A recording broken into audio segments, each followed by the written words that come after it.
তিনি বলেন যে মুতাকাল্লিম হওয়ার যে খায়েশ, এটা একটা হৃদয়ের কলবের একটা রোগ। মুতাকাল্লিম হওয়ার যে খায়েশ মানুষের মধ্যে থাকে যে আমাকে সব বিষয়ে কথা বলতে হবে, এটা অন্তরের একটা রোগের নাম।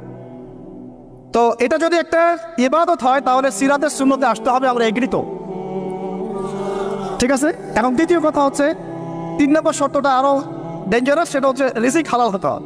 রিজিক, এই জায়গায় সবাই একটু ফিকির করেন, দেখেন একটু আপনারা আপনাদের রিজিকগুলোকে দেখেন যে কতজন রিজিক 100% হালাল আছে। এগুলো আমাদের কিন্তু প্র্যাকটিক্যাল কথা, আমরা কিছু খালি তাত্ত্বিক কথা বলে চলে যাবো এমন না, প্র্যাকটিক্যালি ইমপ্লিমেন্টটা বেশি জরুরি এখন। আমি খুবই স্বপ্ন দেখছি, আমরা সবাই স্বপ্ন দেখছি যে আপনাদেরকে দিয়ে হবে ইনশাআল্লাহ। কারণ এই জেনারেশন